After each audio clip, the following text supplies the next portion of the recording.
দেখুন কিভাবে এই ছবিটির স্পট ধীরে ধীরে দূর হচ্ছে এবং ধীরে ধীরে আরও সুন্দর হয়ে উঠছে। এভাবে আমরা এই ইমেজটি এডিট করব। ফাইনাল ইমেজের সাথে আমরা যদি প্রথম ইমেজটির সাথে তুলনা করি তাহলেই দেখতে পাব।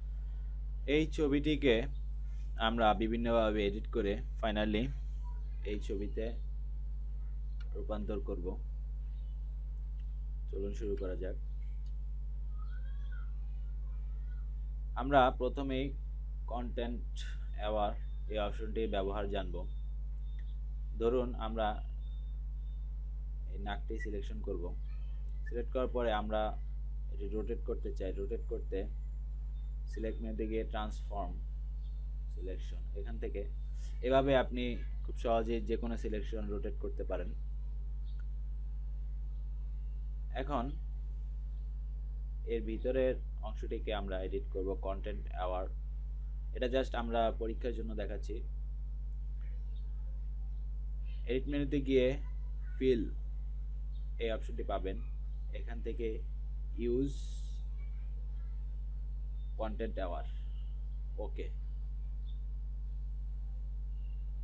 দেখুন শর্টকাট কির মাধ্যমে আপনি কন্টেন্ট অ্যাওয়ার অপশনটি আনতে পারেন। শর্টকাট কি হলো শিফট ব্যাক স্পেস, এখান থেকেও আপনি ফিল অপশনটি আনতে পারেন। কন্টেন্ট অ্যাওয়ার এই অপশনটি কাজ কিভাবে করে সেটা হচ্ছে বলছি। আমরা আশেপাশে যেই পিক্সেলগুলো দেখছি সেখান থেকে ফটোশপ অল্প অল্প করে কপি করে ভিতরে সিলেকশনে সেই কন্টেন্ট অ্যাওয়ারের মাধ্যমে সেটি ফিল আপ করে। এভাবেই কন্টেন্ট অ্যাওয়ার কাজ করে। বিস্তারিত আপনি কাজ করার সময় বুঝতে পারবেন। যেহেতু আমরা নাকটি মুছতে চাচ্ছি না তাই আমি আবার ফ্রি আনছি। এবার এখানে দেখুন একটি স্পট দেখা যাচ্ছে। আমরা এই স্পটটি ল্যাসো টুলের সাহায্যে সিলেক্ট করি। এবার শিফট ব্যাক স্পেস চেপে কন্টেন্ট অ্যাওয়ার, ওকে। দেখুন স্পটটি কিন্তু এখন আর নেই। এভাবে কন্টেন্ট অ্যাওয়ারের মাধ্যমেও যে কোনো স্পট দূর করা যায়, তবে সব সময় এই অপশনের মাধ্যমে আপনি ভালো রেজাল্ট নাও পেতে পারেন। তাই রয়েছে আরও অনেক অপশন। যেমন ধরুন এখানে এই নিচের দিকের প্যানেলগুলো দেখুন। এগুলো আমরা ধীরে ধীরে সবগুলো কাজ শিখব। আজকে এখানে স্পট হিলিং ব্রাশ এই টুলটি প্রথমেই কাজ দেখব। এই অপশনটির কাজ হচ্ছে কন্টেন্ট অ্যাওয়ার মাধ্যমেই কাজ করে এটা। দেখুন এখানে উপরে তিনটি অপশন রয়েছে, তবে সব তিনটির মধ্যে সবচেয়ে ভালো কন্টেন্ট অ্যাওয়ার এই অপশনটি সিলেক্ট করে কাজ করা।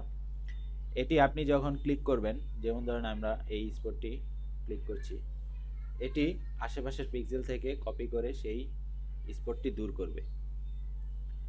তবে এখানে আরেকটি বিষয়, এই ব্রাশ সাইজটি বড় ছোট করতে রাইট ক্লিক করুন। এখান থেকে সাইজ আপনার পছন্দ মতো দিতে পারেন।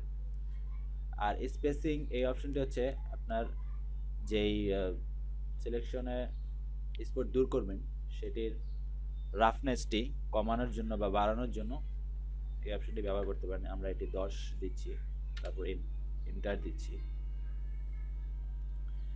এখন আমরা একটু জুম করি।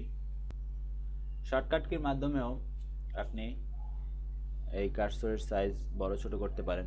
বড় করতে রাইট থার্ড ব্র্যাকেট চাপুন, দেখুন বড় হবে। ছোট করতে লেফট থার্ড ব্র্যাকেট চাপুন, তাহলে এটি ছোট হবে। আমরা এটি এই সাইজে দেওয়ার পরে তারপর অপশনে ক্লিক করি, দেখুন দাগটি মুছে গিয়েছে। এভাবে আমরা অন্যান্য স্পটগুলো দূর করতে পারি। দেখুন কিভাবে দাগগুলো রিমুভ হচ্ছে। খুব সুন্দরভাবে আমরা এভাবে যে কোনো ছবির স্পট দূর করতে পারি।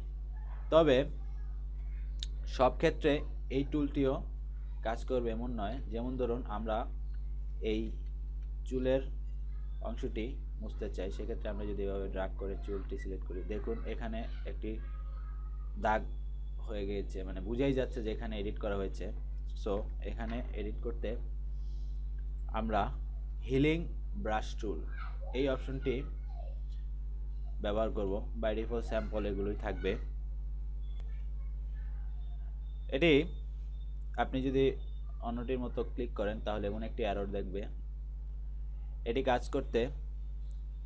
দিয়ে কাজ করতে আপনি অল্ট চেপে, যেমন ধরুন আমরা এই অপশনটি কপি করব এখানে, তো অল্ট চেপে আমরা এখানে এটি সিলেক্ট করে দিব।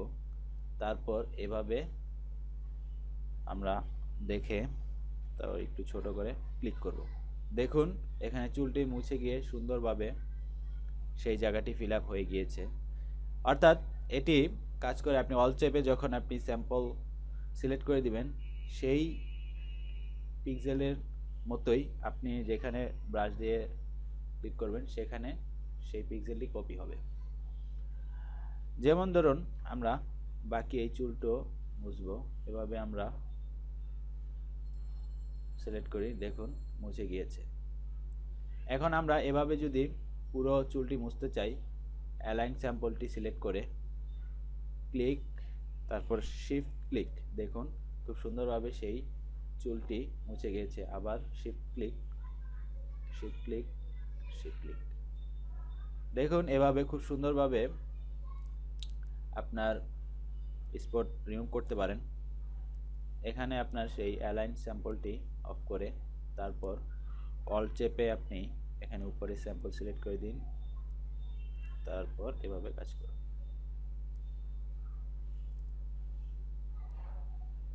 এরপরে আপনি আবার অল চেপে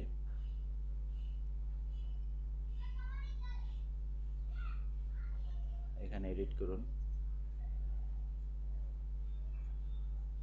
হ্যাঁ, এখানে দেখতেই পাচ্ছেন খুব সুন্দরভাবে এডিট হয়েছে। আমরা যখন জুম আউট করব, দেখুন সেই চুলটি আর দেখা যাচ্ছে না এবং অন্যান্য স্পটগুলো হারিয়ে গিয়েছে।